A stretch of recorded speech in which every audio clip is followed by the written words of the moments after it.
She climbed down from that wagon with her hands shaking and her dress pulled tight across her back. And before her feet even touched the dirt, the laughter started. 20 men, 1 woman, and the silence from the porch that felt like the whole world holding its breath. If you've ever been told you don't belong somewhere, this story is for you. Subscribe to this channel and follow Abigail's story all the way to the end. Drop a comment and tell me what city you're watching from. I want to see how far this story travels. The wagon creaked to a stop at the edge of Red Willow Ranch, and Abigail Turner sat perfectly still for 3 full seconds before she made herself move. She had been sitting in that wagon for 6 hours. 6 hours of dust and dry heat, and the relentless Montana sun pressing down on her like a hand trying to push her back into the earth she'd come from. The wooden bench had dug into the backs of her thighs. Her dress, her best dress, the one she'd saved for 3 years, had soaked through with sweat at the collar and beneath her arms. She'd told herself the whole ride that it would be fine. She told herself that 100 times, sitting in the orphanage kitchen back in Billings, stirring pots in the dark before anyone else woke up. She told herself that while she packed her single trunk.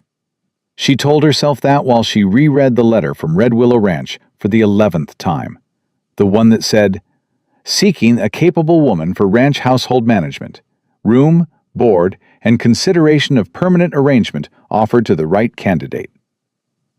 Permanent arrangement. That was how Samuel Carter had described it in the advertisement. Permanent arrangement. Not bride, not wife, just arrangement. Abigail had told herself that was fine, too. She took 1 breath. Then she pushed herself up from the bench and climbed down from the wagon. The laughter hit her before both feet touched the ground. It started as a snicker. 1 man, somewhere to her left. Then it spread the way fire spreads through dry grass. Within 4 seconds, she could hear it from every corner of the yard. Low, mean. The kind of laughter that doesn't bother to hide itself. She stood in the dirt and kept her chin up, because that was the only thing she knew how to do. She was a big woman. She had always been a big woman. The kind of big that people noticed before they noticed anything else. Her dress strained across her shoulders and gathered in folds at her waist. Her brown curly hair had frizzed in the heat and stuck to the back of her neck. Her face was round and flushed red from the sun and the effort of climbing down. She knew exactly what they were seeing. She had been seeing it in people's faces her entire life. "Lord have mercy," one cowboy said, loud enough for everyone to hear. He was leaning against the fence post with his thumbs hooked in his belt, grinning at her like she was the funniest thing he'd seen all summer. "That's the answer to the advertisement?" "Looks like the cook ate the bride," another one said. More laughter. Abigail's hands curled at her sides. She kept her face still. She had learned a long time ago that if she let them see it hurt, it only made things worse. The ranch yard was wide and dusty, packed dirt baked hard by weeks of summer heat. There were 20 men at least, she counted later, when she needed something to do with her mind. Hands and wranglers, and a few older men who looked like they'd been at this ranch since before she was born. Some of them weren't even laughing. They were just watching, which was almost worse. And on the porch of the main house stood a man who wasn't laughing at all. He was tall, not the tallest man she'd ever seen, but the kind of tall that came with weight behind it. The kind of tall that meant he'd been working his whole life. He wore a dark shirt with the sleeves rolled to his elbows and a hat that had seen better years. He had a short goatee going gray at the edges and eyes that were watching her from across the yard with an expression she couldn't read. Samuel Carter. She recognized him from the one photograph his letter had included.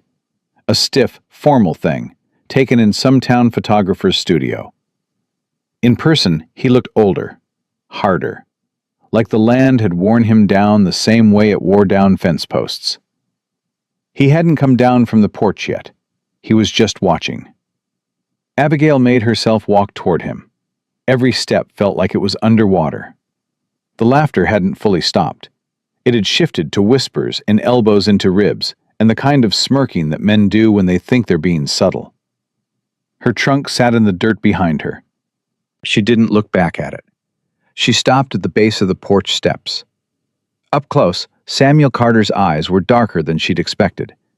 Brown, nearly black in the shade of the porch roof. They moved over her face, not her body, just her face, and she didn't know what to make of that. She opened her mouth, and what came out was the sentence she had rehearsed on the wagon ride, the one she'd been saying her whole life, in different forms. "Sir." Her voice was steady. She was proud of that. "I know you weren't expecting. I understand if this isn't what you were." She stopped, swallowed, started again. "No man wants to marry a woman like me." She said it plainly, because plain was the only way she knew how to say it. "I understand that. I've always understood that. But I can cook. Better than anyone you've ever hired. I can preserve, salt, bake, smoke, and stretch a pound of flour further than you'd believe possible. I've been running a kitchen since I was 9 years old, and I have never once let anyone in my care go hungry." She looked directly at him. "That's what I'm offering you, Mr. Carter. Not beauty, just work." The yard had gone quiet. Not all at once. It took a few seconds for the whispering to die out, for the men to realize that something had shifted in the air. But it did go quiet. 20 men and a dog, and the distant sound of cattle, and nothing else. Samuel Carter looked at her for a long moment. Then he reached up and took off his hat. It was a small thing, but she'd been watching people her whole life, watching them the way you do when you've been overlooked so long that you learn to read everything in gestures. And something about the way he took off that hat made her breath catch. "Miss Turner," he said. His voice was low, not unkind. "I didn't send for a pretty face." He held her gaze. "I sent for someone strong enough to survive this land." He put his hat back on and came down the 2 porch steps and picked up her trunk like it weighed nothing.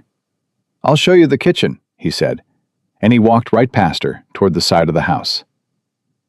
Abigail stood in the dirt for exactly 2 seconds. Then she followed him. Behind her, she heard one of the hands mutter something. She didn't catch the words. She didn't need to. She'd heard every version of that sentence before. She kept walking. The kitchen at Red Willow Ranch was a disaster. That was the first thing she thought when Samuel pushed open the door and set her trunk down. Not in a dramatic way. She'd seen worse, much worse, in the orphanage years when the building was falling down around them. But in the way of a room that had been used hard and tended to carelessly for a long time. The wood stove was caked with old grease. The shelves were uneven, loaded with unlabeled tins stacked in no particular order. The work table had a crack running down the middle that had been patched badly with pine tar. The floor had been swept recently, but not well. She stood in the middle of it and turned in a slow circle. "Cook quit 3 weeks ago," Samuel said. He was leaning in the doorway, watching her. "Before that, the one before him quit in April. We've been managing on salt beef and beans since then." "How many men?" Abigail asked. 22, plus myself." 3 meals a day?" "Breakfast and supper. Midday they take hardtack if they're out on the range." She was already at the shelves, pulling down tins and reading them. Or trying to, since half weren't labeled at all. She pried one open and sniffed it. Cornmeal. Weevils. She set it aside. "What's your supply situation?" "Monthly delivery from Hargroves in town. Next one's in 10 days. "And the smokehouse?" A pause. She looked back at him. Something shifted in his expression. Not quite surprise, more like recalibration. Like he'd been expecting her to ask about her sleeping quarters or the terms of their arrangement. And instead, she was asking about the smokehouse. East side of the barn, he said. Half a hog left from spring. Some venison. One of the hands shot a deer last week. Is the venison dressed? Hanging. Good. She set another tin aside, baking powder, still good, and turned to look at him fully. I'll need the weevil grain replaced. I can work around the rest for the first week, but after that, I'll need to know your budget, per head, per day. Samuel was quiet for a moment. You're not going to ask about the arrangement? He said. The terms. Your room. I'll ask about those tonight, Abigail said. Right now, your men haven't had a proper meal in 3 weeks, and it's 4 o'clock in the afternoon. I'd like to have something on the table by 6. He looked at her. Then, for the first time, the corner of his mouth moved. Not quite a smile, but something in that direction. Room's the second door down the hall, he said. You can settle your trunk after supper. He straightened up from the doorframe. I'll send one of the hands to carry water. I can carry my own water, Abigail said. I know you can, Samuel said. I'll send one anyway. He left. Abigail stood alone in the kitchen for exactly 30 seconds. Then she pushed up her sleeves and got to work. The hand who came to carry water was named Pete Dillard. He was maybe 19, red-headed, with freckles across his nose and the look of someone who'd been told to do something he found embarrassing. He stood in the kitchen doorway with 2 empty buckets and stared at her like she was a problem he didn't know how to solve. Mr. Cotter sent me, he said. I can see that. Abigail was already clearing the work table, stacking things to one side with efficient movements. Well, brought the buckets. Fill them at the pump and bring them back. Both of them. Full. Pete didn't move. You're really gonna cook? He said. She stopped moving and looked at him. He had the grace to flush red under his freckles. I mean, he started. I'm really going to cook, Abigail said. Both buckets, please. And when you come back, you can tell me which of your men have dietary issues. Bad teeth, stomach trouble, anything like that. He blinked. Why would you need to know that? Because if a man has bad teeth and I serve him hardtack, he goes hungry, Abigail said. If I know ahead of time, I can make sure he doesn't. Pete stared at her for another second. Then he picked up the buckets and went to the pump. He came back with both of them full, and as he set them down, he said, quietly, not quite looking at her, Old Hector, he's one of the senior hands. He's got real bad teeth. Been having trouble eating anything hard since winter. Abigail nodded. Thank you, Pete. He left without another word, but he didn't slam the door. She had beans soaking within the hour. She found salt pork behind a barrel in the back, not spoiled, just forgotten, and set it to rendering in the biggest pot she could find. She swept the floor properly this time. She reorganized the shelves in a system she could navigate without looking. Grains left, preserves center, spices right. She found a crock of lard that was still good and used it to season the stove grate before she built the fire up the way she liked it. Not roaring, just steady, the kind of heat that cooked evenly. She made biscuits from scratch. She made enough of them to feed 23 men. She made a pot of beans that would fill a man twice over, seasoned the way she knew to season them. Nothing fancy, just right. The kind of right that came from 20 years of cooking for people who were tired and hungry and needed feeding more than they needed anything elegant. She shredded the leftover salt pork into it and let it cook down slowly. For Hector, who had bad teeth, she set aside a separate portion, softer. She added extra liquid so the beans practically melted, and pulled the pork so fine there was nothing to chew. She didn't tell anyone she'd done that. She just set it on the table in a bowl slightly apart from the others, with a small cloth over it to keep it warm, and said nothing. The bell rang for supper at 6 o'clock. The men filed in the way men do when they've been told there's food, but don't entirely believe it. Cautiously, the way you approach something that might disappoint you. They took their seats at the long tables and looked at the pots and the biscuit baskets and their faces did that particular thing that happens when a person smells something good and isn't sure yet if they're allowed to feel hopeful. Abigail stood at the stove with her ladle and didn't look at any of them.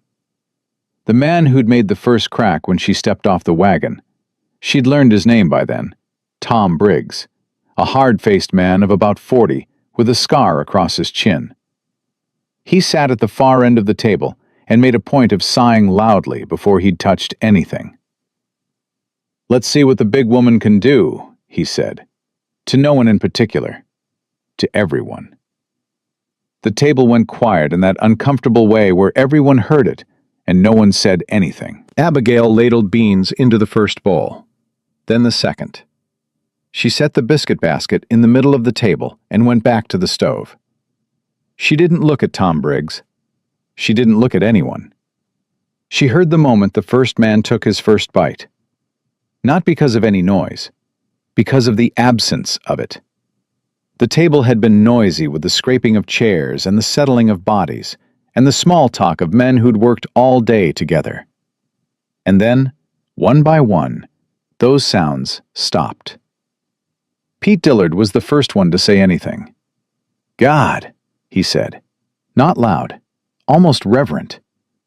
"God, that's—" He reached for a second biscuit without finishing the sentence.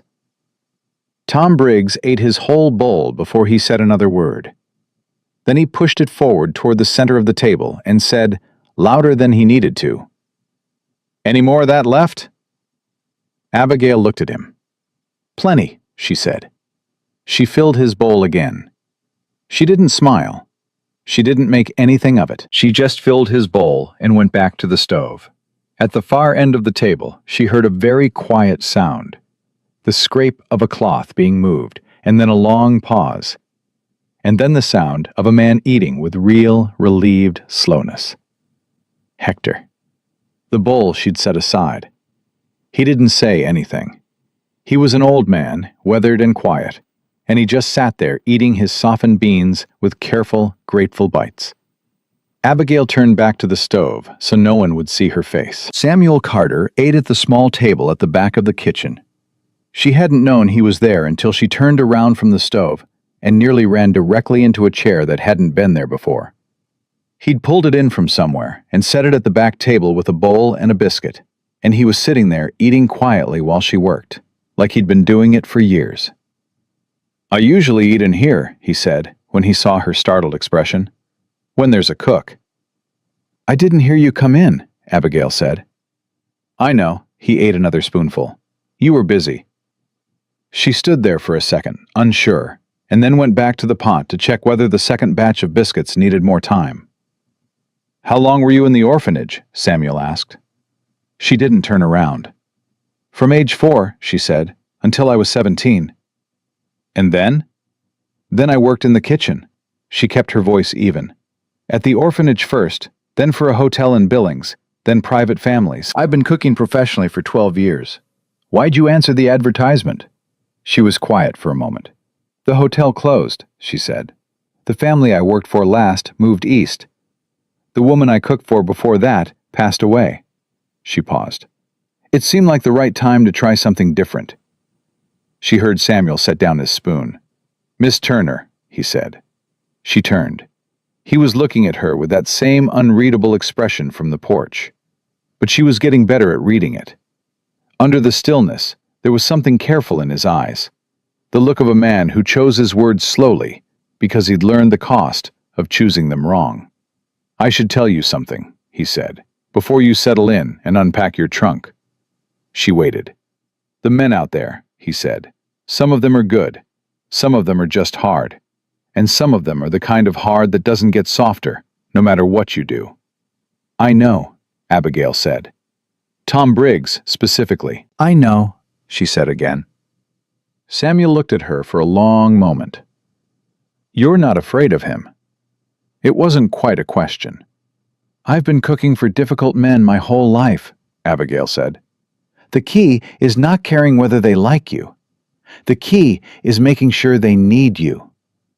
Something shifted in Samuel's face, a muscle moving in his jaw. His eyes went from careful to something else, something that looked almost like recognition.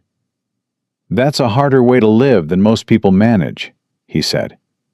"It's the only way I know," Abigail said. She turned back to the stove. "Your biscuits are done," she said. She heard him pick up his fork again. After supper, when the men had gone back to the bunkhouse and the kitchen was quiet, she washed the pots. She was halfway through the second pot when she heard footsteps behind her. Not sneaking, just walking, the deliberate, unhurried kind. And Samuel Carter picked up a dishcloth from the counter and started drying the bowls she'd stacked to her left. She looked at him. He didn't look at her. He just dried the first bowl, set it on the shelf, picked up the second. "You don't have to do that," Abigail said. "I know," Samuel said. She went back to washing. They worked in silence for a while.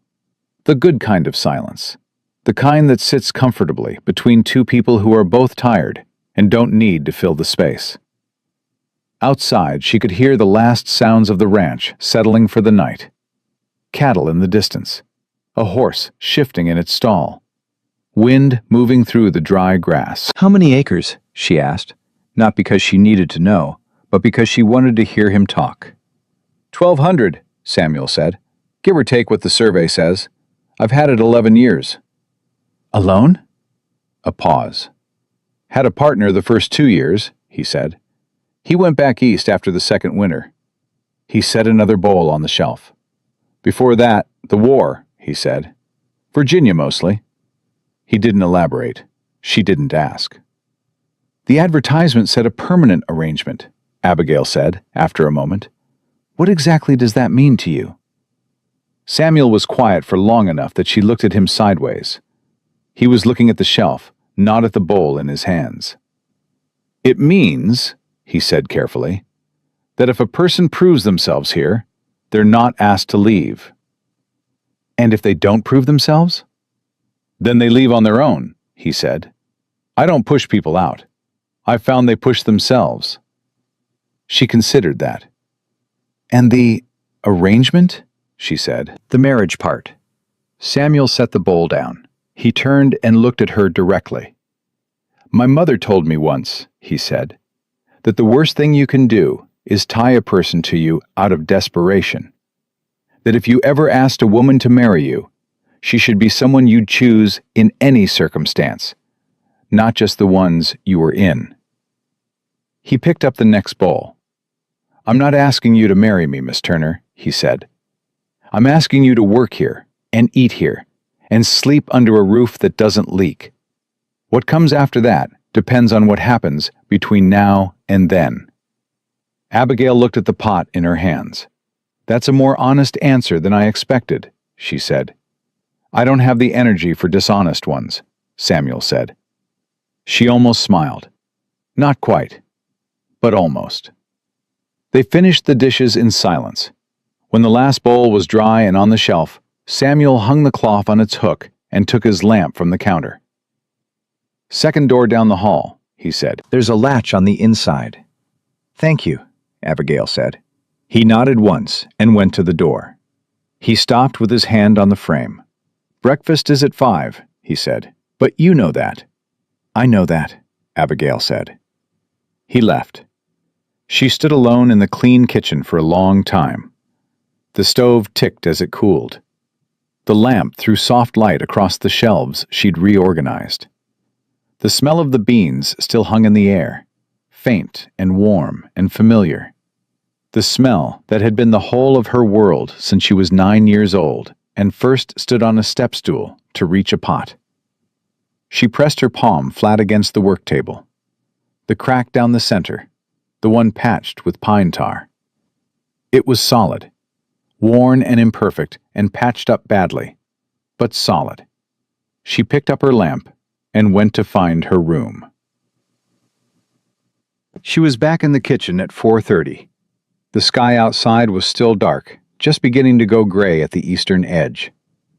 She built the fire up quietly, set the coffee on, started the biscuit dough while the stove heated. She moved the way she always moved in a kitchen before anyone else was up. Efficiently, quietly, fully herself in a way she could only be when no one was watching. At 5 o'clock, she rang the bell. The men came in still half asleep, the way they always did, pulling on jackets and squinting in the lamplight. They sat down and reached for coffee, and for a few seconds they were just men, tired and hungry, and not yet awake enough to be anything more complicated. Tom Briggs sat in his same seat. He reached for a biscuit without looking at her. He ate it in 2 bites. Then he reached for another one. He still didn't look at her. But he didn't say anything cruel either. And in Abigail's experience, that was a form of progress. Old Hector sat down at the end of the table. She set his breakfast in front of him first, the soft portion, the one she'd adjusted without announcing, and he looked up at her, surprised, just for a moment. His eyes were old and tired, and had the look of a man who had spent a long time not expecting much. "Thank you, ma'am," he said. Abigail nodded and went back to the stove. Pete Dillard was watching her from across the table with an expression she couldn't quite read. Not hostile, not warm, something in between, like a person recalculating. She poured his coffee without him asking for it. He wrapped both hands around the cup and stared into it. "My ma made biscuits like these," he said, quiet, almost to himself. Abigail said nothing, but she made a note of it. By the end of the first week, the men stopped laughing when she walked through the yard. Not because they decided to like her, not because the cruelty had gone out of Tom Briggs, or because Pete Dillard had suddenly become her champion, but because a week of proper meals does something to a man that no amount of moral reasoning can achieve. It makes him think of the person who made them differently. Not consciously, just differently. She learned their names, all 22 of them. She learned their habits and their preferences and their small, specific needs in the way that years of orphanage cooking had taught her. Not through asking, but through watching. She learned that the wrangler named Cal couldn't eat onions without getting sick, and she adjusted the stew accordingly without making a thing of it. She learned that the Ames brothers, both of them, always ate their biscuits with the butter on the side, and she stopped putting it on top. She learned that Hector, the old hand with the bad teeth, always got to supper last because his hip bothered him in the evenings and the walk from the bunkhouse took longer. She started keeping his plate warm for him. Nobody told her any of this. She just paid attention. And one Thursday evening, 2 weeks in, she came out of the kitchen with the supper pots to find that someone had fixed the work table, the crack down the center, the one patched badly with pine tar. It was gone, planed down smooth, and rejoined with proper carpenter's glue, clean and even. No note, no explanation. She stood in the kitchen doorway and looked at it for a long moment. Then she went back to the stove. She didn't say anything to Samuel about it, but that evening, when he sat at the back table and she brought his supper over, she set it down in front of him with a small extra thing on the side. A piece of the dried apple cake she'd made from the apples in the root cellar. The kind of thing she'd only made for people she was trying to say something she didn't have words for. He looked at it. He looked at her. She went back to the stove. She heard him eat it in the silence behind her. And then, quiet, so quiet she almost missed it in the sound of the fire and the distant cattle and the endless Montana wind. She heard the creak of wheels on the road outside, a carriage moving fast. She put down her ladle. Something cold moved through her, though the kitchen was warm. Outside, she heard one of the hands call out, "Mr. Carter, you got a visitor." A pause. And then Samuel's voice, very still, very controlled, the kind of voice a man uses when he has braced himself. "I see her." Abigail did not turn around, but her hands, pressed flat against the warm surface of the repaired work table, had gone very still. Abigail heard the door open. She heard boots on the steps, light, deliberate, the kind of footsteps that had practiced being heard. She heard Samuel move from the back table to the kitchen doorway, and she heard the particular quality of silence that follows when a man sees someone he used to love and isn't sure yet what he feels about it. She kept her hands on the work table. She did not go to the window. She didn't need to. She could hear everything. "Samuel." The woman's voice was low and smooth and carried the particular warmth of someone who had learned to use warmth as a tool. "My goodness, you look exactly the same." "Victoria." Samuel's voice was flat. Not cold exactly, just stripped of everything unnecessary. "It's late." "I know it is. I'm sorry. The road from town took longer than I remembered." A pause. The theatrical kind. "Aren't you going to ask me in?" "What are you doing here?" A beat of silence. Then Victoria's voice again, shifting registers. The warmth replaced by something sharper underneath. "I heard you'd found yourself a housekeeper." Another pause. "I wanted to see for myself." Abigail pressed her palms flat and breathed. She heard Samuel say, very evenly, "You drove 2 hours to see my housekeeper." "I drove 2 hours," Victoria said, "because we have unfinished business, and you know it. The Hale land grant covers the eastern pasture, Samuel. My father's lawyer wrote to you in April. You never wrote back." "I wrote back." "You wrote one line. It said everything that needed saying." Another pause, longer this time, charged with something Abigail couldn't fully read from the kitchen. Then Victoria said, quieter, "Can we please talk inside? Like civilized people?" Abigail heard Samuel's boots on the porch boards. Then the front door opened. She picked up her ladle and went back to the pot. She did not think about the way Samuel's voice had gone flat. She did not think about the word unfinished. She had spent 29 years not thinking about the things she wasn't supposed to think about. And she was very good at it. She stirred the pot. She kept her face still. She heard, faintly through the kitchen wall, the sound of a door closing. Pete Dillard came into the kitchen 20 minutes later, looking like a man who'd stepped on something and wasn't sure how to mention it. He stood in the doorway with his hat in his hands and glanced behind him once before coming fully inside. "She know you?" he asked. Abigail looked at him. "Who?" "The Hale woman." He said the name like it had a particular taste. "Victoria Hale. She was looking at the kitchen window when she walked past." "People look at windows," Abigail said. "Not like that." Pete turned his hat in his hands. "She looked at it the way a person looks at something they're already planning to change." Abigail set down the ladle. "How long has she been coming around?" Pete exhaled slowly through his nose. He glanced at the door again. "She and Mr. Carter were engaged 4, maybe 5 years back. Before the bad winter. Her family had land adjacent, and it made sense on paper. Then her father lost the land grant dispute, and she went east and married a banker from Philadelphia." He paused. "Banker died back in the spring." The fire popped in the stove. "And now she's here," Abigail said. "And now she's here," Pete said. He looked at her with something careful in his eyes. "I just thought you ought to know." He put his hat back on and left before she could say anything. Abigail stood at the stove for a long moment. Then she picked up the ladle and kept cooking. Because that was the thing about work.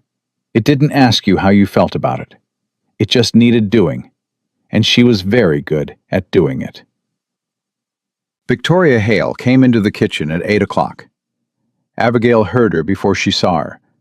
The soft, deliberate step, the whisper of fabric that cost more than Abigail made in a month. She was at the back counter sorting the dry goods order that had come in that afternoon, and she made herself finish the count she was on before she turned around. Victoria was everything the word elegant had been invented to describe. Dark hair pinned perfectly despite the long carriage ride. A traveling dress in deep burgundy that fit her like it had been sewn directly onto her body. A face that was beautiful in the cool architectural way of women who have always known they were beautiful, and have spent years perfecting the expression that reminds other people of it. She stood in the kitchen doorway and looked at Abigail, the way Abigail had been looked at her entire life. Slowly, deliberately, top to bottom, and back up again. "You're her," Victoria said. "I'm the cook," Abigail said. "Yes." Victoria's voice was pleasant, the kind of pleasant that has something sharp folded inside it. "I can see that." She moved into the kitchen with the easy confidence of a woman who considered every room hers until proven otherwise, trailing one hand lightly along the edge of the work table. She looked at the organized shelves, at the clean stove, at the 3 pots in various stages of tomorrow's preparation that Abigail had started before supper. "You've been busy," she said. "That's what a cook does," Abigail said. Victoria stopped. She turned and looked at Abigail fully, and the pleasantness in her face shifted into something more direct. "I'm going to be honest with you," she said. "I think you deserve that." Abigail said nothing. "Samuel is a kind man," Victoria said. "He always has been. Kind to a fault, really. He brought home strays when he was a boy. I've heard the stories. Injured animals. Children from poor families. He can't help himself." She tilted her head slightly. "He saw an advertisement response from a woman who had nowhere else to go, and he said yes, because that's who he is. But kindness isn't a foundation, miss." She paused. "I'm sorry. I didn't catch your name." "Turner," Abigail said. "Miss Turner," Victoria smiled. "Perfectly. Kindness isn't a foundation. This ranch needs a woman who can manage the social obligations that come with it. The relationships in town, the dealings with the land office, She gestured with one hand, graceful and dismissive at once. Presentation of the place. "The ranch needed feeding," Abigail said. "I'm feeding it." Victoria looked at her. Then she said, still pleasantly, "Of course you are." She turned and walked back to the kitchen doorway. She stopped there, her back to Abigail, her hand resting on the frame. "He'll be kind to you as long as you're useful," she said, without turning around. "That's the most you should expect. I want you to know that going in, so you're not surprised later." She left. The kitchen was quiet again. Abigail stood absolutely still for 10 seconds. Then she picked up the spoon and went back to the pot and stirred it with the particular controlled violence of a woman who has been doing that her whole life, putting everything she wasn't allowed to say into the work of her hands. She heard them arguing after the hands went to bed. Not the words, just the shapes of the words, the rise and fall of 2 voices through the thin wall, one low and one carrying. She wasn't trying to listen. She was at the kitchen table with the supply ledger, going through the numbers for the month, and the voices came through whether she wanted them to or not. At one point, Victoria's voice rose sharply. She caught one word: embarrassment. Then Samuel's voice, steady and lower. The wall swallowed the rest. Then nothing for a long while. Then the front door opened and closed. Abigail kept her eyes on the ledger. She heard the carriage start up in the yard. Late for a drive, dark outside. But Victoria Hale was clearly the kind of woman who would rather drive 2 hours in the dark than spend a night in a house that wasn't hers yet. Wasn't hers yet. She turned the page of the ledger. She made herself focus on the numbers. Samuel came into the kitchen a few minutes later. He stopped in the doorway the way he'd stopped that first day, taking stock, recalibrating. And she looked up from the ledger and met his eyes. And whatever he saw in her face, he decided not to address it directly. "Supply numbers," she said before he could speak. "You're over-ordering salt and under-ordering cornmeal. I've written out a corrected list for next month's delivery." She slid the paper across the table. He came in and picked it up. He looked at it for a moment. "You've cut the budget by 11%, he said. I've cut the waste by 11%, Abigail said. It's different. Samuel sat down across from her. He set the paper on the table between them. He was quiet for a moment, the careful kind of quiet, the kind that meant he was choosing.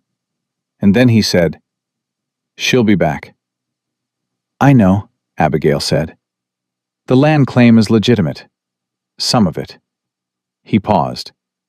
"The eastern pasture backs up to what was her father's property. He sold it under pressure years ago, and there's a question about whether the sale was lawful. Her lawyer has documents." He looked at the table. "It could go to court." "Will it?" "Depends," he looked up, "on whether she decides to press it, or whether she decides she wants something else instead." He said it plainly, the way he said most things, but Abigail heard every layer of it. She looked at the ledger. "That's your business, Mr. Carter," she said. "Samuel," he said. She looked up. "You've been here 3 weeks," he said. "You can call me Samuel." She held his gaze for a moment. "Samuel," she said. He nodded. He picked up the corrected supply list and stood. "The dried apples in the root cellar," he said, halfway to the door. "There's another crate, behind the potatoes." She blinked. "I didn't see it." "I know. I moved it last week before you arrived." He paused. "Forgot to mention it. Thought you might want them for whatever you made tonight." He left. She sat at the kitchen table, alone. She thought about the apple cake. She thought about a man moving a crate of dried apples and forgetting to mention it for 3 weeks, and mentioning it now, tonight, after that conversation, in that quiet and deliberate way. She closed the ledger. She was not going to think about what that meant. She was very good at not thinking about things. She had been practicing her whole life. The trouble with Tom Briggs started at breakfast 2 days later, which was also the morning Victoria Hale's carriage came back up the ranch road for the second time. Abigail was at the stove when she heard it, the creak of wheels, the sound of hooves, and she watched through the kitchen window as 3 men climbed down instead of 1. Victoria, a man in a town suit who carried a leather satchel, and a second man, broader, with the look of someone hired specifically to make a point. She set the pot on the back of the stove and kept her face still. Tom Briggs came into the kitchen before breakfast was fully on the table, which he'd never done before. He poured himself coffee and leaned against the counter and looked out the window and said, "Hale woman's got a lawyer with her." "I see that," Abigail said. "Going to be a situation." He said it without looking at her, in the particular way of a man who was saying something to someone while pretending he wasn't. "She's got a claim on about 300 acres of the eastern pasture. You know what that means for the ranch?" "I imagine it means Mr. Carter is going to spend a difficult morning," Abigail said. "Means more than that." Tom turned his cup in his hands. "Means the whole East operation is at risk. The summer cattle run, the water rights, the—" He stopped. Then he looked at her directly, for the first time in days, without the sneer. "She's not here for the land, you understand." Abigail looked at him. "She's here," Tom said, slow and deliberate, "because she found out about you." The kitchen was very quiet for a moment. "Found out what about me?" Abigail said. Tom looked at her steadily.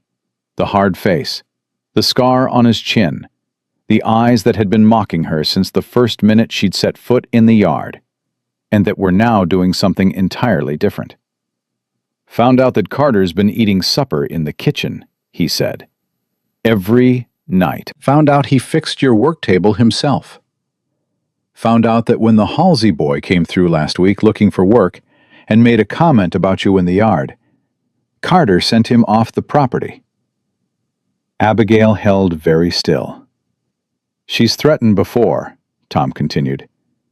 "There was a widow woman in town 2 years ago that Carter was talking to at church. Victoria appeared within the month, threatened the land suit, and the widow stopped talking to him." He paused. "The widow had sense enough to step back." "And you're telling me this because—" Abigail started. "I'm telling you this," Tom said, cutting her off, "because you made Hector a soft portion on your first night here, without being asked, without saying anything about it." He set his coffee cup down. "Man's been eating at this ranch for 14 years, and nobody's done that for him. Not once." He turned and walked back toward the door. At the frame, he stopped. "The boys would appreciate it," he said, still not looking at her, "if you stayed." He walked out before she could answer. Abigail stood at the stove with the ladle in her hand and stared at the door he'd just walked through. Outside, she could hear voices. Samuel and the lawyer, something clipped and controlled. Victoria's voice underneath it, smooth and inevitable as water finding its way through cracks. She turned back to the stove. She had 23 men to feed, and a fire that needed tending, and exactly no time to stand here thinking about the look on Tom Briggs' face when he told her the boys wanted her to stay. She picked up the ladle. She kept cooking. But her hands weren't steady anymore. And outside, Victoria's voice rose above the others, clear and carrying, the way a woman's voice rises when she knows everyone is listening and wants them to. And she said 5 words that came through the kitchen wall like they'd been aimed directly at it. "This cannot continue, Samuel. You know that." The ladle moved in the pot. Abigail's jaw tightened. She kept cooking. The lawyer's name was Clifford Nash, and he had the kind of face that had never been told no by anyone who couldn't afford a better lawyer than him. Samuel stood on the porch with Nash's documents in his hand and read them the way a man reads something he already knows is going to cost him. Slowly, without expression, giving nothing away. Victoria stood slightly behind Nash, with her hands folded and her eyes moving between Samuel's face and the kitchen window.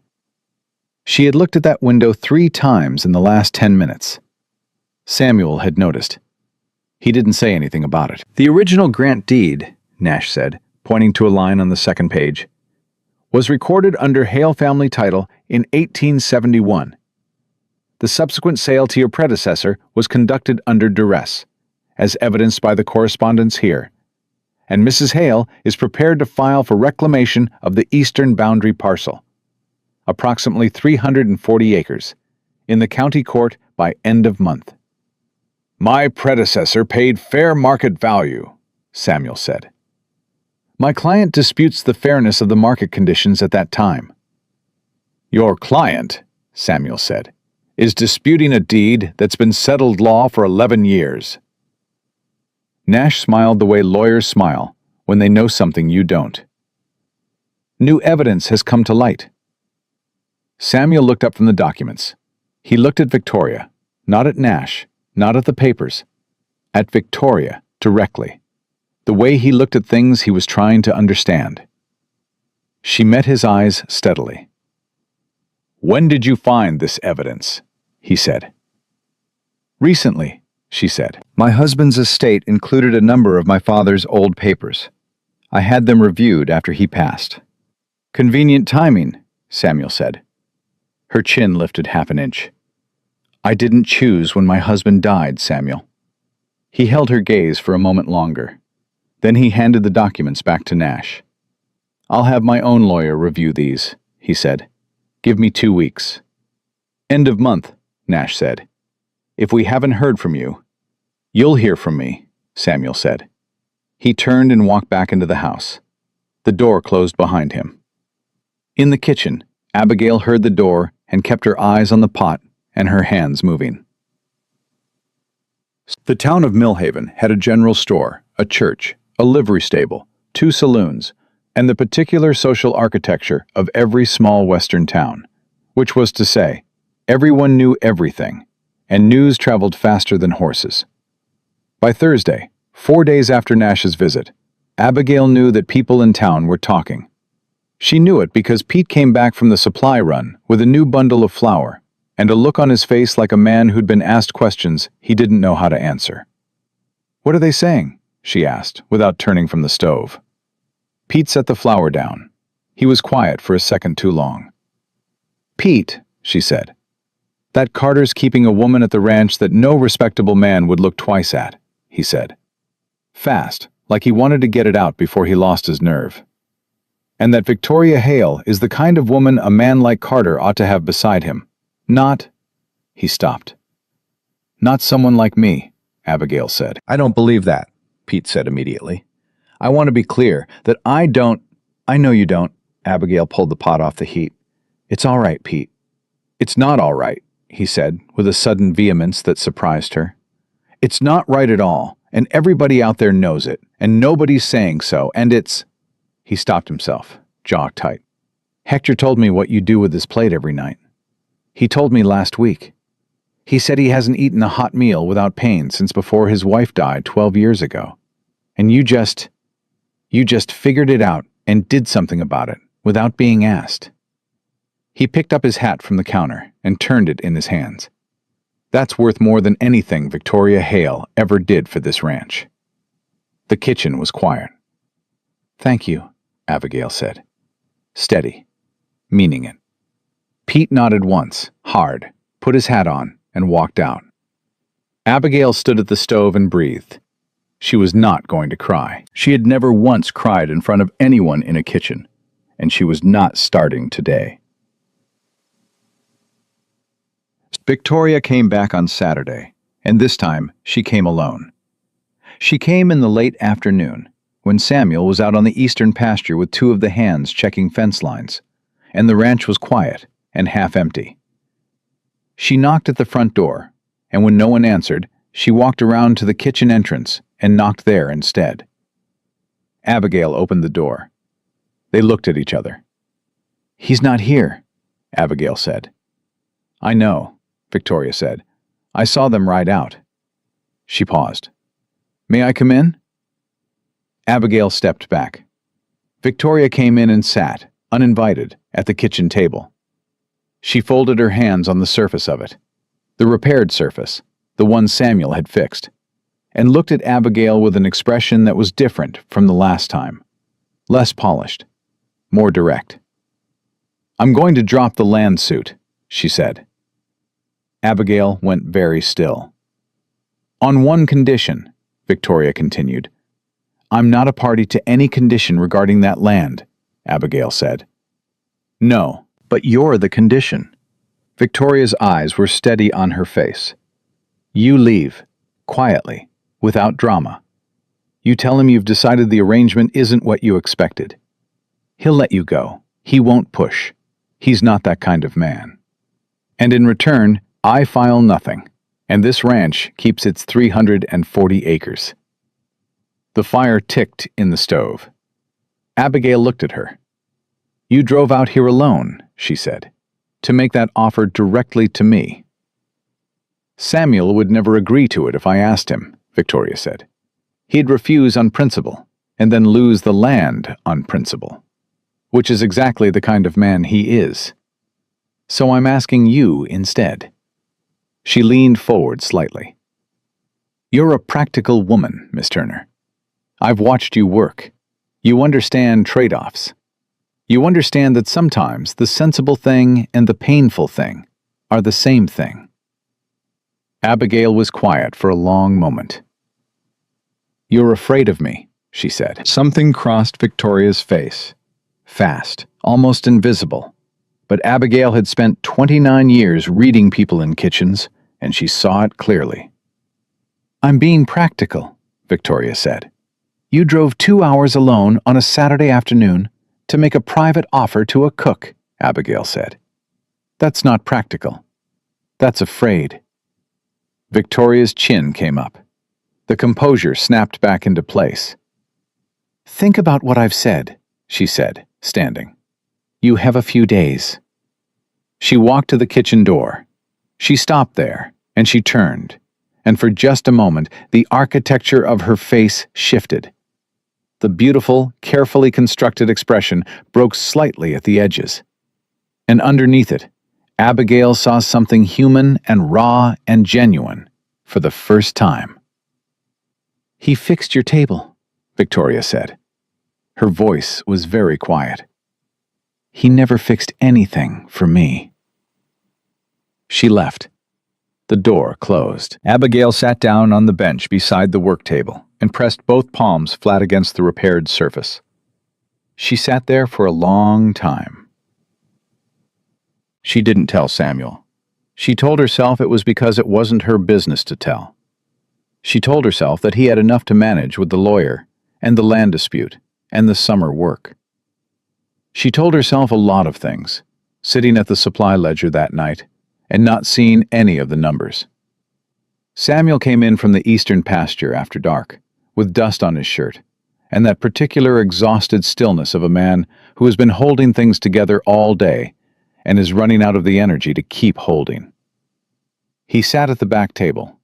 She brought him his supper without being asked. He looked up at her.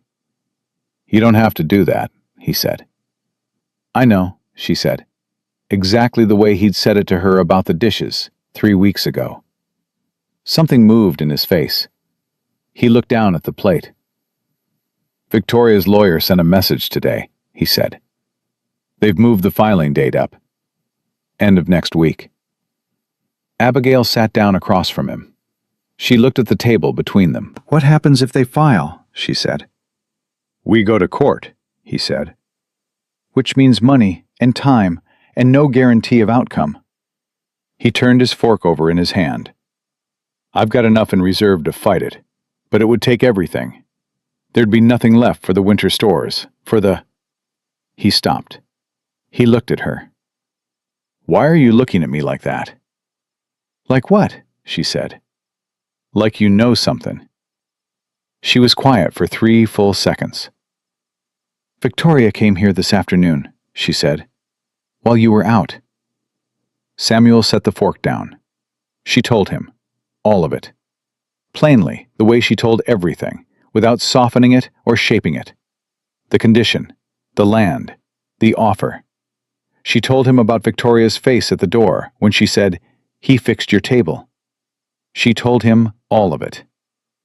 When she finished, Samuel was very still. "She offered to drop it," he said. "If I leave," Abigail said. "Yes." The kitchen was very quiet. Samuel stood up. He walked to the window, not to look through it, just to move, the way men move when they're feeling something they don't have words for yet. He stood there with his back to her for a long moment. Then he turned around.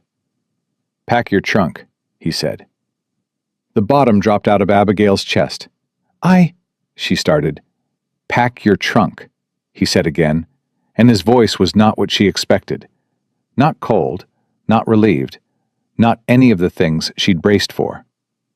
"And in the morning, I'm driving you to town myself." She stared at him. "Samuel?" "Because," he said, crossing back to the table, "you are going to stand in the Millhaven General Store, and Clifford Nash is going to hear directly from me that no condition involving Miss Abigail Turner will ever be entertained on this ranch. And then you are going to turn around and come back here." His jaw was tight. "That woman does not get to walk onto my land and make private offers to people under my roof. That ends today." Abigail looked at him. "You're angry," she said. "I'm furious," Samuel said. "Not at me?" He looked at her like she'd said something strange. "Why would I be angry at you? You didn't ask for any of this." She hadn't realized until that moment how much she'd been bracing for the other version of this conversation. The version where he was relieved to have a way out. The version where the practical solution won. She looked at the table. "The land," she said. 340 acres. Samuel, that's—" "I know what it is," he said. "I know the numbers. I've been running them in my head all week." "Then you know it's not—" "Abigail." He said her name. Her first name. Not Miss Turner. Abigail. And it stopped her completely. He'd never used it before. He said it the way someone says a word they've been holding quietly for a while.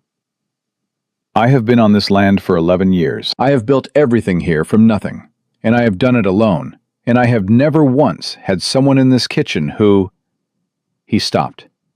He started again. "Who saw Hector's bad teeth on the first night and said nothing, and just fixed it. She couldn't look at him. "A man who trades away the people in his house for land," Samuel said, "doesn't deserve the land." The fire popped. Outside, the wind moved through the dry grass, the endless Montana summer wind she'd been hearing every night for a month. "All right," Abigail said. "All right," he said. "I'll pack my trunk," she said, "for the morning." He looked at her for a moment, long, steady, the kind of look that said more than the words around it. Then he nodded once. He picked up his fork and finished his supper. She sat across from him and didn't say anything else, and didn't need to. They drove to Millhaven the next morning in Samuel's wagon, early, before the heat came up. The confrontation with Nash lasted 11 minutes. Samuel spoke. Nash listened with the expression of a man recalculating his position. Victoria stood in the doorway of the land office and said nothing, which was the loudest thing Abigail had ever heard. On the drive back, neither of them spoke for the first mile. Then Samuel said, without preamble, "She'll still file." "I know," Abigail said. "It'll get ugly before it's finished." "I know that too." He looked at her sideways. "You're not afraid of ugly." "No," Abigail said. "I've been living inside it my whole life." Samuel was quiet for a moment. Then, very quietly, almost to himself, "So have I." The wagon moved through the morning heat, the dry grass on either side baked gold and still. Two red-tailed hawks circled something in the distance. The ranch road stretched ahead of them, long and straight and familiar. Abigail looked at the road. She thought about the kitchen, the organized shelves, the repaired table. 23 men who had stopped laughing when she crossed the yard. She thought about Tom Briggs saying the boys would appreciate it if you stayed, and walking out before she could answer. She thought about Pete Dillard and his mother's biscuits. She thought about Hector eating his soft portion with quiet, careful bites every single evening, without once saying a word about it. She thought about Samuel saying her name. She had been telling herself for a month that she was good at not thinking about things. She was starting to suspect that wasn't entirely true. They turned onto the ranch road. The gate came into view. And then something else came into view. On the eastern ridge, 3 miles out, maybe 4, where the dry hills rolled up toward the sky, there was a smear of orange against the blue. And above it, a column of smoke. Abigail felt Samuel go rigid beside her on the wagon bench, before she even fully understood what she was seeing. "That's in the eastern pasture," he said. His voice was very, very calm. The kind of calm that comes right before everything stops being calm at all. "The cattle," Abigail said. "There are 40 head out there," Samuel said. He was already pulling the reins hard, turning the wagon. "And 3 of my men." He looked at her once, fast, measuring, and in his face she saw not panic, but the particular focus of a man who has faced bad things before and knows exactly how much worse they can get. "Hold on," he said, and he drove hard toward the smoke. The wagon hit the ranch gate hard, and Samuel didn't slow down. He'd been shouting before they were halfway up the road. 2 sharp whistles, the signal that brought men running from wherever they were on the property.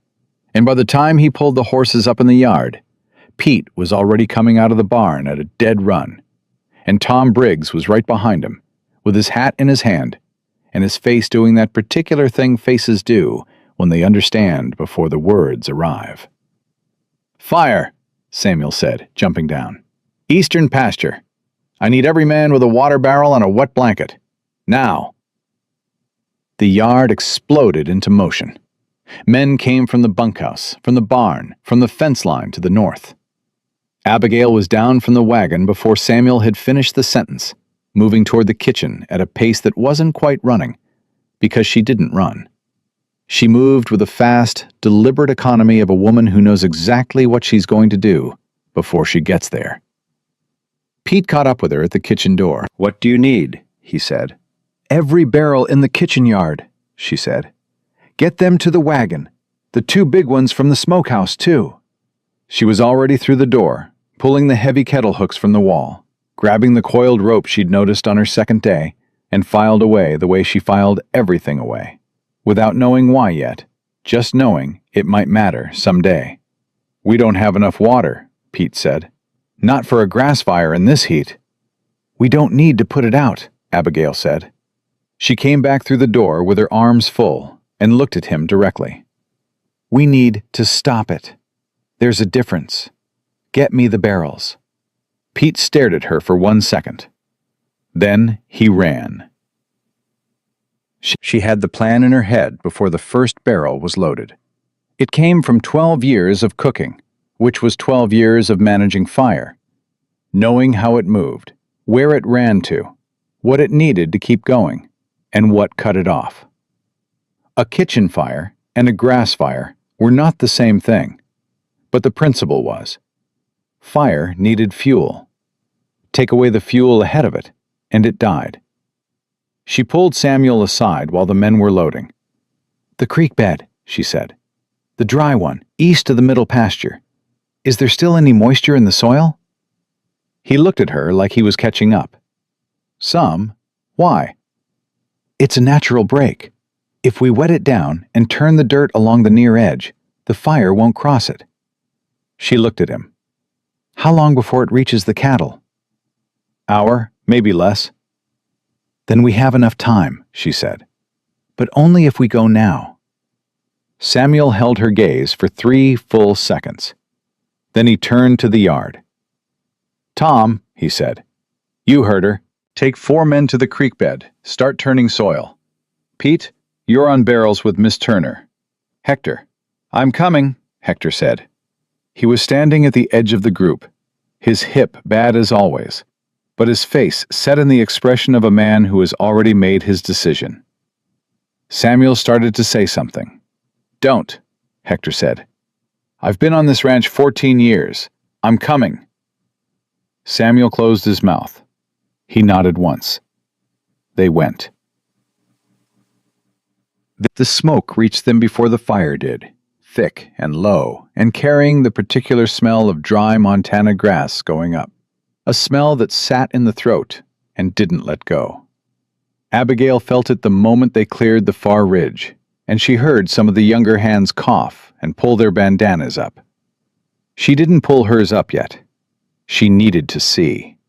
Tom and his men were already at the creek bed, working with shovels, turning the dry soil in a line that ran north-south across the fire's path. It was good work. Fast, deep, the way experienced men work when they understand what's at stake. She watched for a moment, measuring in her head, and then she climbed down from the wagon.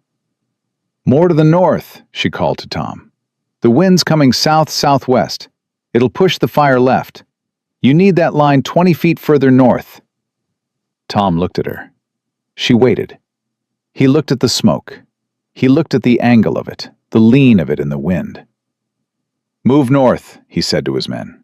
No hesitation. 20 feet. They moved. She went to work with the barrels. What she was doing was not complicated, but it required precision, wetting down a narrow strip of earth along the creek bed edge, just enough to cool the soil and kill the surface fuel, without wasting what little water they had. She'd done something like it once before, years ago, when the hotel kitchen chimney caught, and she'd saved the dining room with a chain of wet flour sacks. The principle was the same. The scale was larger. The stakes were considerably higher. Pete worked beside her without speaking, passing her the ladle, moving the barrels, doing exactly what she asked when she asked it. She was aware, at the edge of her attention, of the way the other men were watching her between their own tasks. Not the way they had watched her in the yard that first day. Something had shifted in the quality of their attention. She didn't have time to think about what that meant. The fire reached the south edge of the pasture. She heard it before she saw it. A low, steady roar. The kind of sound that seems quieter than it should be until you're in the middle of it and realize it's been drowning everything else out. She heard cattle moving fast somewhere to the northwest.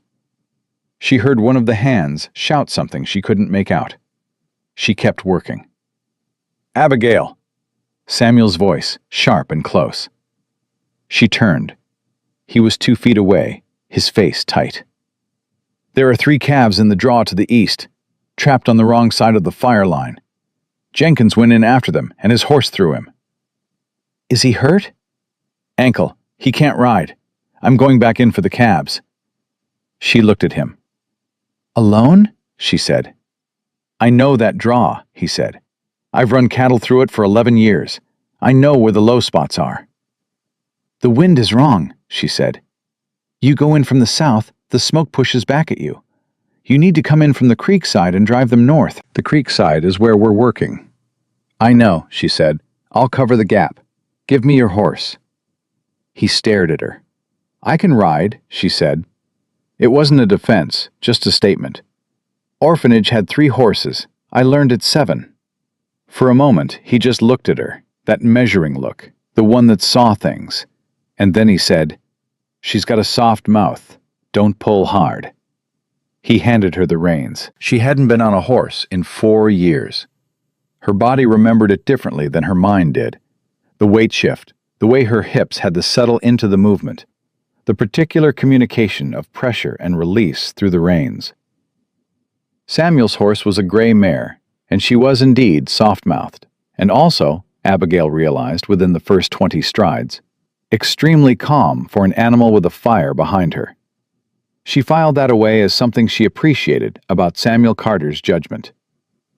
She brought the mare to the gap in the fire line, the section they hadn't reached yet, a 30-foot stretch of unworked ground that the fire was moving toward with the unhurried confidence of something that didn't need to hurry.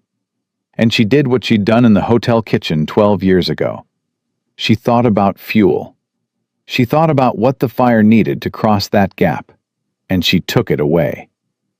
She couldn't turn soil from horseback, but she had half a barrel of water left, and she knew how to use it. She worked the gap in 2 passes, laying the water thin and wide across the surface. Behind her, she could hear Tom's men moving north, feel the heat increasing, see the light at the edge of her vision, going from afternoon gold to something brighter and more orange than afternoon had any right to be. "That'll hold," Pete shouted at her from the creek bed. "Miss Turner, that's enough. Get back." She turned the mare and saw, coming fast from the draw to the east, Samuel on foot, with a calf across his shoulders and 2 more running loose ahead of him. And behind him, closer than he knew, because he was looking at the ground, not the smoke, the fire line was moving. She didn't think about it. She turned the mare back toward the fire and rode straight at him, shouting his name once, sharp and loud. And he looked up, and she saw him understand the situation in 1 fast second, the way people understand things when there's no time not to. He threw the calf off his shoulders. It hit the ground running, already heading north with the others, and grabbed her stirrup as she came alongside him, and she pulled hard left, and let the mare's momentum carry them both away from the fire line, and across the creek bed, and clear. They came to a stop on the far side. Samuel was breathing hard, bent over with his hands on his knees, smoke on his shirt, and ash in his hair. The calves were running north, already safe, already stupid and fine the way calves always were. The fire hit the gap in the line, stuttered against the wet soil, and turned. Tom's men drove it north. It burned itself out against the turned earth in 11 minutes. Nobody said anything for a while after. That was the thing about genuine relief. It came out as silence first, before it came out as anything else. The men stood in the smoke-hazed afternoon and breathed, and looked at each other, and at the stopped fire line, and nobody had words for it yet, because the words were still catching up to the bodies. Samuel straightened up. He looked at Abigail, still on the mare. She looked back at him. His face was doing something she hadn't seen before. Not the careful, measuring expression. Not the quiet containment of a man who had decided long ago to keep most things to himself. Something had come undone in it. Not dramatically, just slightly, the way a door comes open when the latch gives. And what was underneath was direct and unguarded and entirely without the usual distance. He didn't say anything. He just reached up and took hold of her hand where it rested on the saddle, and he held it for a moment. And that was the whole of it. Tom Briggs walked past them, heading back to the wagon. He looked at their hands. He looked away again. "Good line work," he said, to no one in particular, in the tone of a man issuing a judgment that mattered to him. "Whoever called the north shift saved the cattle." He kept walking. Pete caught Abigail's eye from across the creek bed and looked at the sky with an expression of extreme studied neutrality that failed entirely to hide what he was feeling. Hector sat on a rock nearby, with his bad hip stretched out, drinking from a canteen. And when Abigail looked at him, he gave her one slow nod. The kind of nod that meant something had been decided. She looked down at Samuel's hand over hers. She turned her hand over and held his back. They came back to the ranch as the sun was going low. The men were quiet, the way men are after hard physical danger. Emptied out, loose, with the particular easiness of people who have been frightened together and come through. They took care of the horses and the equipment with efficient, tired hands. And nobody joked, and nobody argued. And when Abigail went to the kitchen to start supper, they followed the smell of it the way people follow warmth. She made the best supper she'd made since arriving. She made it because they had earned it. All of them, including Tom Briggs, who had moved his line 20 feet north on her word alone and saved the cattle run. Including Pete, who had worked the barrels without a question. Including Hector, who had ridden out on a bad hip because 14 years of belonging to a place was not something a man left on the bench. She set the extra corn cake on the table, the one she saved for occasions. And when Tom Briggs reached for a piece, without looking at her, she said, quietly, "You want to know what made the difference today?" He looked up. "Your men moved fast," she said. "That's what made the difference. You trained them to move fast." Tom looked at her for a long moment. "And you called the right line," he said. He took his piece of corn cake. They ate in a silence that felt entirely different from every other silence in that room since she'd arrived. Samuel came to the kitchen late, after the men were gone. He sat at the back table, and she brought him his supper, and he looked at the plate and then at her, and he said, "Sit down." She sat. He looked at the table for a moment. "I sent a message to my lawyer this afternoon," he said, "before we went out. After we got back from Millhaven." He paused. "I told him to prepare a counterfiling. If Victoria presses the land suit, we fight it. I have documentation of the original sale conditions that Nash doesn't know exists." He looked up. "A man named Arden, who witnessed the sale in 1871, is still alive in Billings. He's willing to testify." Abigail looked at him carefully. "You had this the whole time?" "I had it the whole time," he said. "I didn't use it because I was trying to find a way through this that didn't require making an enemy of her entirely." He paused. "I've been trying to be fair. And now?" "And now," he said, "she made a private offer to a woman under my roof. And 3 hours later, I was watching that same woman ride into a fire to pull me clear of it." He looked at her directly. "I'm done trying to be fair to someone who doesn't extend the same consideration." The kitchen was quiet. "She loved you," Abigail said, not as a defense of Victoria, just as a fact that existed in the room, whether they mentioned it or not. "Maybe," Samuel said. "The way a person loves something they want to own is a kind of love." He turned his fork over. "It's not the only kind." She looked at the table. She was aware of her own heartbeat in a way she generally worked very hard not to be. "Victoria told me something," she said, "when she came here alone." She kept her eyes on the table. "She said you never fixed anything for her." Samuel was quiet for a long moment. "That's true," he said. "I didn't." She looked up. He was watching her with that open, unguarded expression, the one she'd seen on the creek bed, the one that had come loose and hadn't entirely gone back to where it came from. "I fixed your table," he said, "because I watched you put your hands on it the first night. The way you pressed your palms flat against it, like you were checking whether it was real." He paused. "I've watched enough people come through this ranch who didn't trust that anything solid would hold. I know that look." Her throat was tight. She had 29 years of practice at not letting things show in her face. She was not sure she was doing it right now.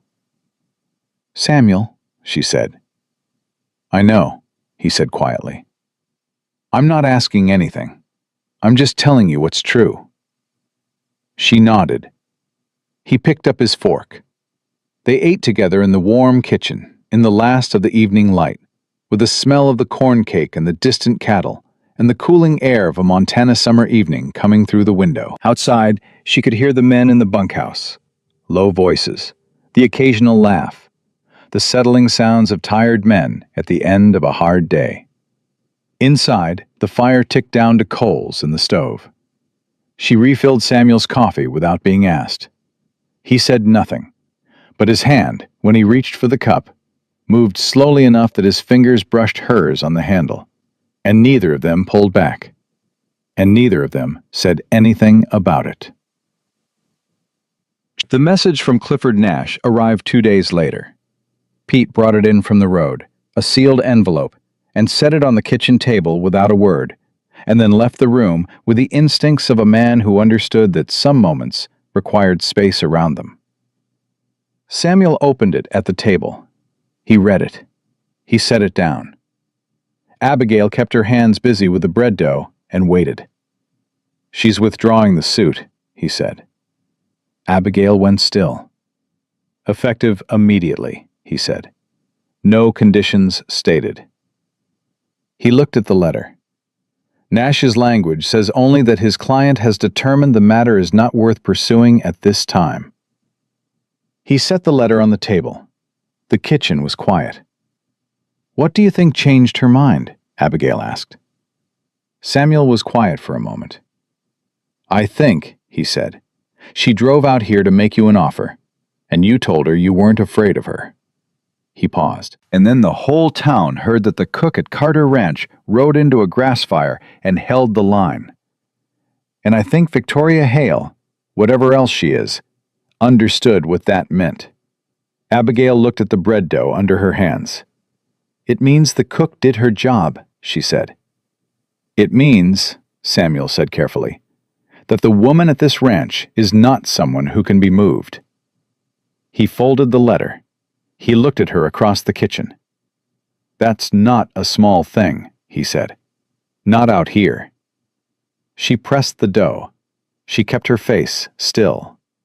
But something in her chest had been still and held and carefully managed for a very long time. And right now, it was doing something else entirely. Something she couldn't fully control. Something that felt less like a door opening and more like a door that had already been open for weeks, and she was only just admitting to herself she'd seen it. She kept working. The bread needed another 10 minutes. Outside, she heard Pete laughing at something in the yard. Bright, unguarded, the laugh of a young man on a good morning.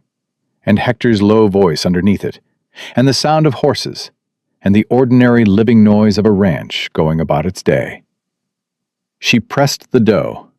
Samuel sat at the table and drank his coffee. And the morning held them both in it, quiet and ordinary, and entirely changed. The bread came out perfect that morning. Abigail knew it before she pulled it from the oven, knew it from the sound of the crust, the weight of it in her hands, the particular smell that meant everything had gone exactly right. She set the 2 loaves on the counter and stood there for a moment looking at them, and she thought about how strange it was that the best bread she'd ever made came out on the same morning she found out she didn't have to leave. She wasn't sure what to do with that. So she sliced it and put it on the table and rang the breakfast bell. The men came in the way they always did now, not cautiously, not with the watchful, circling quality of those first days, but directly, with the easy comfort of people who knew what they were walking into and were glad of it. Pete took his usual seat. The Ames brothers sat together at the end. Tom Briggs came in last, the way he always did, and he didn't say anything when he sat down. But he pulled the bread basket toward him first and took 2 pieces, which was the Tom Briggs version of a compliment, and Abigail had learned to receive it as such. Hector came in slowly, his hip worse in the mornings, and Pete slid down the bench without being asked to make room closer to the table's edge so Hector wouldn't have to step over anyone. It was such a small thing, unremarkable, automatic, and Abigail caught it from the stove and felt something warm move through her chest. 3 months ago, Pete had laughed in the yard with the others. She thought about that sometimes, not with bitterness, just with the particular clarity that comes from watching people decide, slowly and without announcement, to be better than they started out. Samuel came in from the east pasture at 6:15, with ash still on his boots from the fence repair, and sat at the back table. And she brought him coffee, and he said, without looking up from the supply report he'd carried in with him, "Jenkins wants to know if you'd be willing to teach him to make the corn cake." She looked at him. "Jenkins," she said.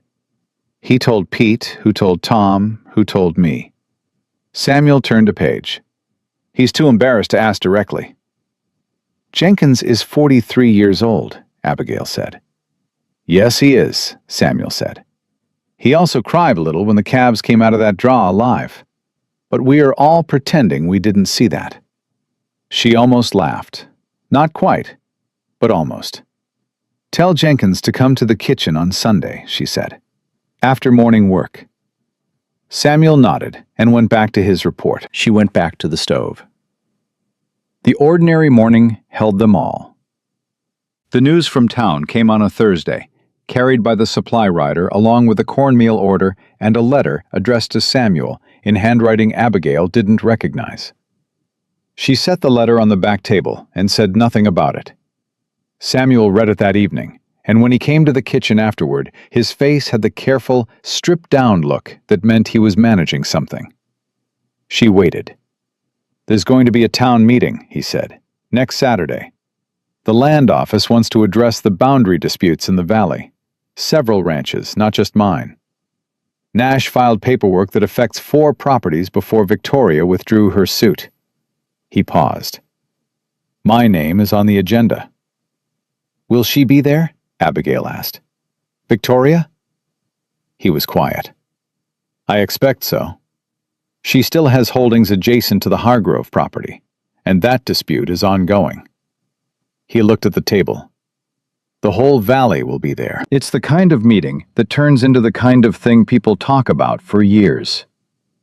Abigail understood what he wasn't saying. "And you want to go?" she said. "I need to go."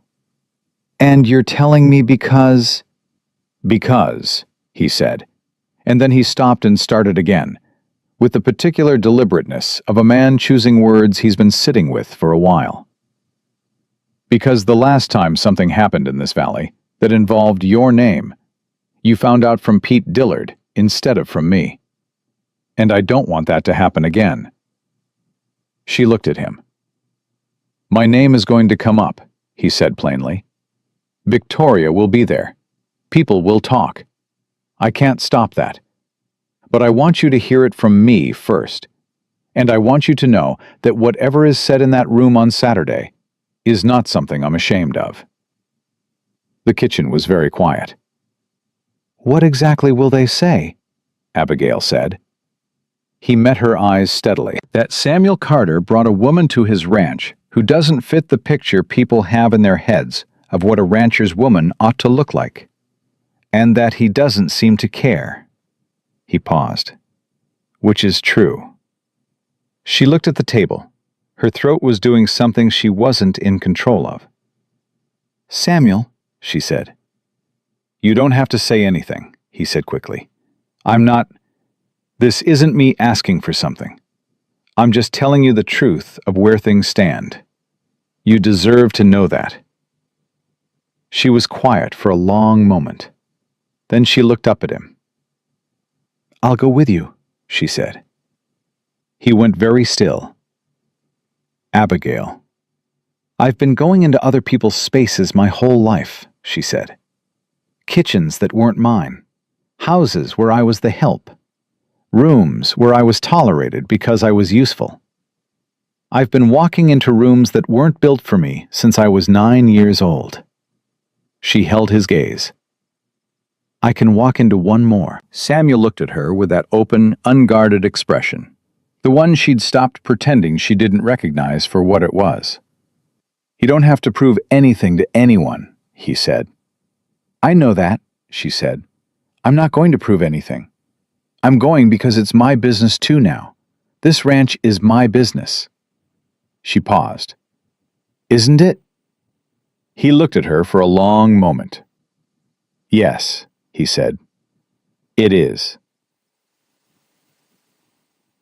Saturday came hard and bright, the way Montana August mornings did, the sky so blue it looked painted. Tom Briggs announced at breakfast that he and Pete and Hector would be driving into town for the meeting. Abigail looked at Tom. Tom ate his biscuit and looked at the wall. It's a public meeting, he said to the wall. Any citizen can attend. That's right, Pete said with enormous studied casualness. Public meeting. Hector said nothing. He just put on his good hat, which Abigail had never seen him wear before. It was a black hat with a narrow brim and a small eagle feather tucked in the band, and he wore it with the specific dignity of a man putting on his best thing for an occasion that called for it. She looked at all three of them. She looked at the table and breathed. Breakfast is at 5 tomorrow, she said. Don't stay in town drinking. Yes, ma'am, Pete said. Tom made a sound that was as close to a laugh as she'd ever heard from him. The Millhaven Town Hall was the largest building in the county, which meant it held about 90 people before it got uncomfortable. By the time Samuel's wagon pulled up, it was already close to full. Abigail climbed down and stood in the street for a moment and took in the faces turning toward her. Some curious, some cool, a few wearing the particular expression of people who had already formed an opinion and were checking to see if reality confirmed it. She kept her chin level and walked through the door. Samuel was beside her, not holding her arm, not steering her, just beside her, at the same pace, close enough that their shoulders nearly touched, and she understood that this was deliberate. Tom, Pete, and Hector came through the door behind them. She heard the room shift. Not loudly, just the small sounds of people recalibrating. The murmur, the turned heads, the particular quality of attention that a room gives to something it didn't entirely expect. They took seats near the middle. Abigail sat with her hands in her lap and her back straight, and her face completely still, which was the face she had been perfecting since she was 4 years old and learned that the world would look at her and make up its mind, and the only thing she could control was what she gave it to work with. Victoria was there. She was seated to the left, 3 rows forward, in the kind of dress that announced itself. She didn't turn when they came in, but her shoulders changed, a small tightening, barely visible, and Abigail saw it and filed it away. The meeting began. The land office representative, a thin man named Bowden, spent 20 minutes discussing boundary surveys in language designed to make everything sound routine. 4 ranchers spoke about their properties. 2 lawyers argued over a deed. The room was warm, and the proceedings were dull in the way that official things are dull when the real business of the room is something else entirely. Then Bowden said Samuel Carter's name, and Victoria stood up. She didn't wait to be called on. She stood and she turned, and she looked directly at Abigail, and she said, in the carrying voice of a woman who had spent her whole life making rooms listen to her, I think this county deserves to know what kind of arrangement Samuel Carter is operating at Red Willow Ranch. The room went very quiet. Samuel started to stand. Abigail put her hand on his arm. He stopped. She stood up instead. She stood up in the middle of the Millhaven Town Hall in her best dress, which was not as fine as Victoria's dress and never would be, with her brown curly hair pinned back and her hands steady at her sides. And she looked at Victoria Hale and she said, clearly, so the whole room could hear it, "The arrangement at Red Willow Ranch is that 23 men eat 3 meals a day and nobody goes hungry. That's the arrangement. I'm the cook. I've been the cook for 3 months. A beat of silence. And in those 3 months, she continued, I have learned the name of every man on that ranch, what they can eat and what makes them sick, who needs extra bread and who needs their portions softened because their teeth hurt. I have learned that Pete Dillard's mother made biscuits the same way I do, and that the Ames brothers take their butter on the side, and that Hector Crane hasn't eaten a hot meal without pain in 12 years, until I made it my business to see that he did. She heard something move in the room. Not words, just a collective breath, a shift in the quality of attention. I came to Red Willow Ranch with nothing, she said. I came with one trunk and a skill and a willingness to work. Nobody offered me charity. I earned my place. She paused. If there is an arrangement at that ranch worth discussing, it is that Samuel Carter is the kind of man who hires people for what they can do, rather than what they look like. I would think this county would consider that a quality worth having in its citizens. She sat down. The room was completely still. Tom Briggs, behind her, made a sound. She couldn't see his face, but she recognized the sound.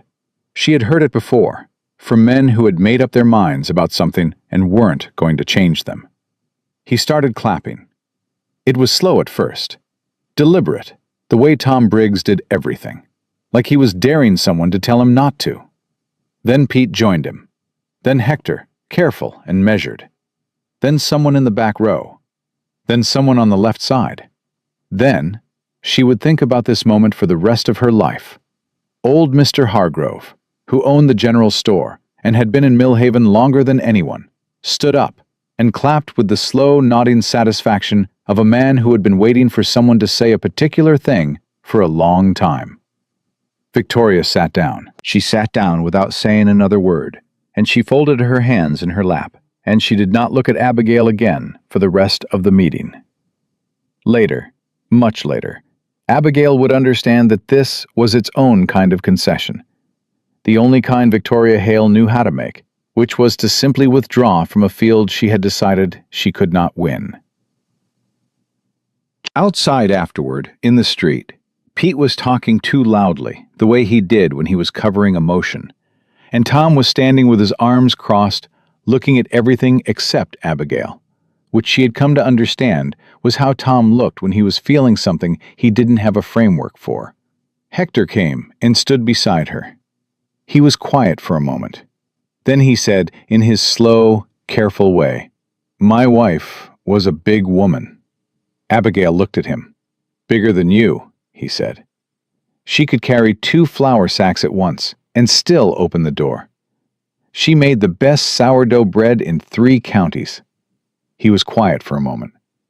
She was the finest person I've ever known. He adjusted his good hat. She passed 12 years ago, he said. I haven't talked about her much since. He looked at Abigail. Thought you ought to know she existed. Thought somebody ought to say it out loud. He walked back toward the wagon. Abigail stood in the street and breathed. Samuel appeared at her shoulder. He didn't say anything for a moment. He just stood there, and she could feel the warmth of him at her side, and the street noise moved around them, and neither of them was in a hurry. You didn't need me to say anything for you, he said finally. I told you I could handle a room, she said. You told me you could ride a horse, he said. I should have known that covered most things. She almost laughed. She actually laughed. It came out surprised and real, the kind of laugh that doesn't ask permission, and she heard Samuel make a sound beside her. Low, warm, the sound of a man who has been holding something carefully for a long time and has just been given permission to set it down. He offered her his arm. She took it. They walked back to the wagon together. The autumn came in fast, the way Montana autumn did, and the ranch shifted into the rhythm of the harder season. Longer days of preparation, shorter evenings, the constant stock-taking and mending and laying in that kept a spread of this size alive through winter. Abigail learned the autumn the way she had learned everything about Red Willow Ranch, by watching, and then by doing, and then by doing it better than it had been done before.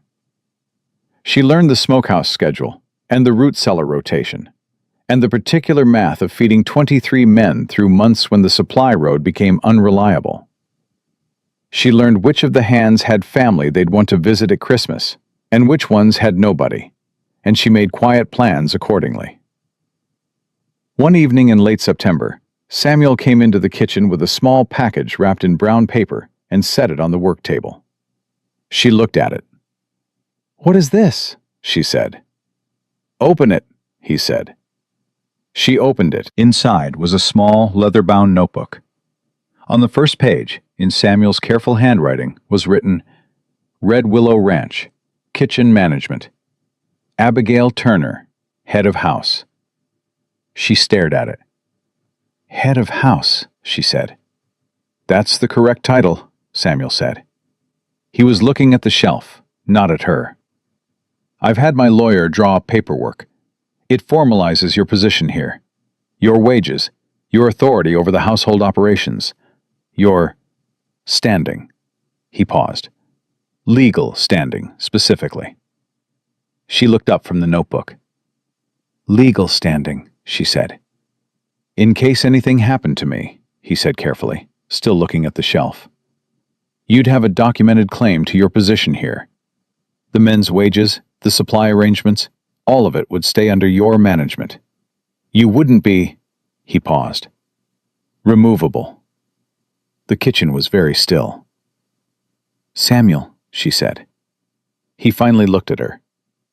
"I know what I'm saying," he said. "I know it's not. I'm not asking anything you haven't agreed to. I'm just making sure that what's true in practice is also true on paper." He held her gaze. "You belong here.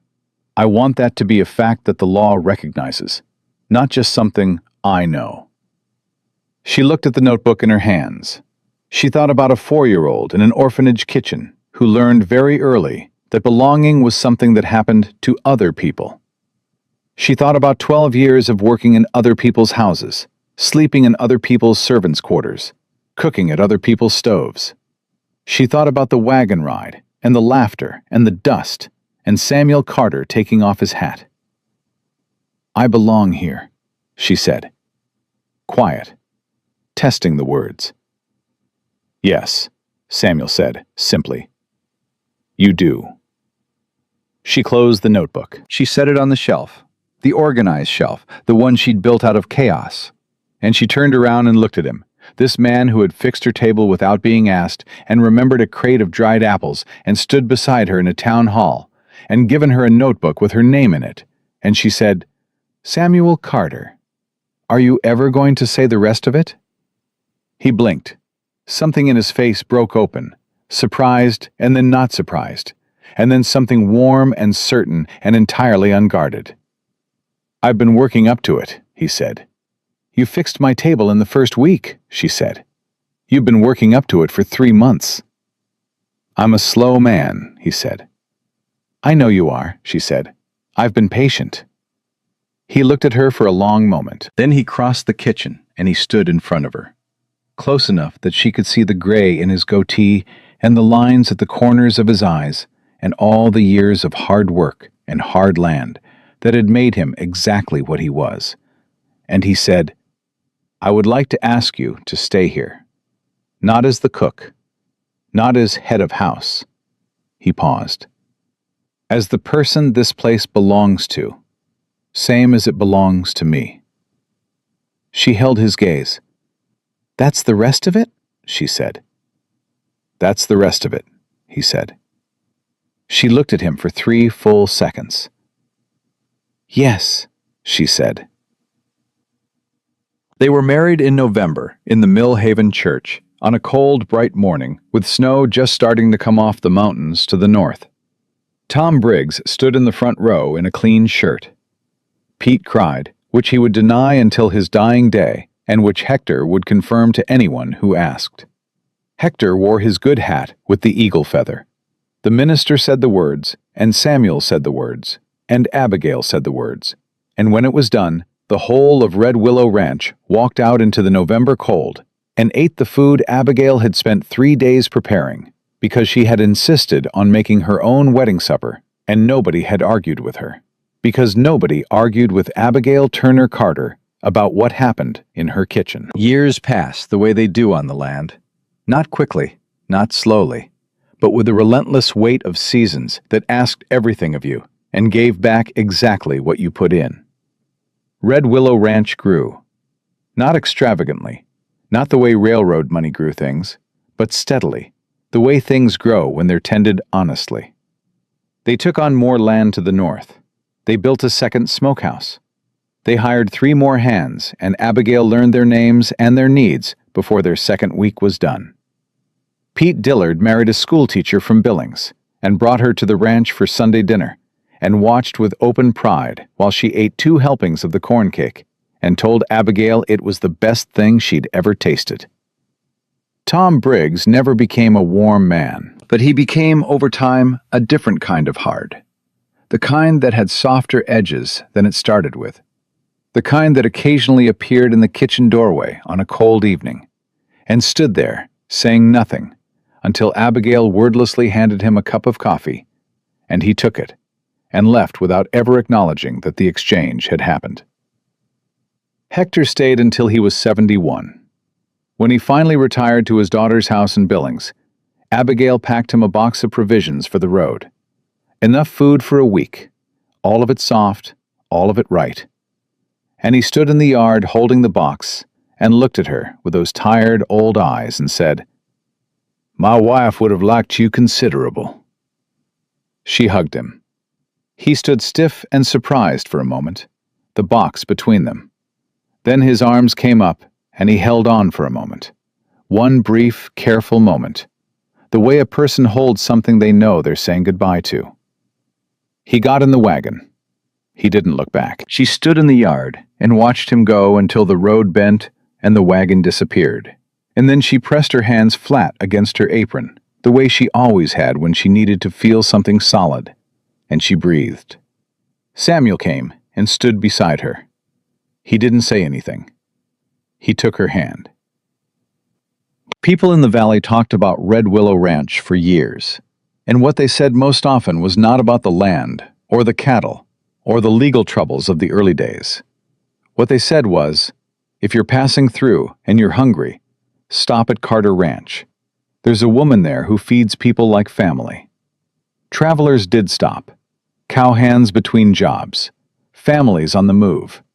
A woman once, alone, with 2 small children and a broken wagon axle, and nothing in her face but the particular exhausted dignity of someone who had been going a very long time on very little. Abigail fed them for 3 days and fixed the axle and sent them on with provisions for the road. The woman asked before she left what she could do in return. Abigail thought about it. Pay attention, she said, to who needs their portion made softer. You'd be surprised how many people do. The woman looked at her for a moment. Then she nodded and gathered her children and went. On the evening of their 5th anniversary, Samuel washed the dishes. Abigail stood at the stove and listened to the sound of it. The water, the clink of the bowls, the particular comfortable domestic quiet of a man who washed dishes beside her every evening because he wanted to, because he always had, because that was how this had started, and neither of them had ever seen a reason to change it. She turned around and looked at him. He looked back at her. 5 years, he said. 5 years, she said. He dried the last bowl and set it on the shelf. He hung up the cloth. He turned and leaned against the counter and looked at her with that expression she knew completely now. Open and steady and entirely without distance. The expression of a man who had stopped managing the gap between what he felt and what he showed, somewhere around the time she rode his horse into a grass fire and pulled him clear. "Any regrets?" he said. She considered it honestly. "The pine tar patch on the table was better than you think," she said. "The repair you did is smoother, but the original had character." He looked at her. "That is not what I asked," he said. "I know," she said. She crossed the kitchen and stood in front of him. She was not a small woman, and she had never been, and she had spent 29 years being told in every possible way that this was something she should apologize for. And she had spent 5 years in this kitchen learning, slowly and thoroughly, that it was not. She pressed her palms flat against his chest. He put his arms around her. Outside, the Montana evening was going dark, the first stars coming up over the mountains to the west, the cattle quiet in the far pasture, the land doing what it always did, asking everything and giving back what you put in. Inside the kitchen of Red Willow Ranch, Abigail Turner Carter stood in the arms of the man who had taken off his hat, and she was home. Not because she had changed, not because the world had gotten kinder, or the cruelty had gone out of people, or the road had gotten easier, but because she had walked into a yard full of laughter, and kept walking, and somewhere between the first supper and the fire and the town hall and the notebook with her name on it, she had stopped asking permission to belong. She had just belonged, and that, she had learned, was the whole of it. That was everything.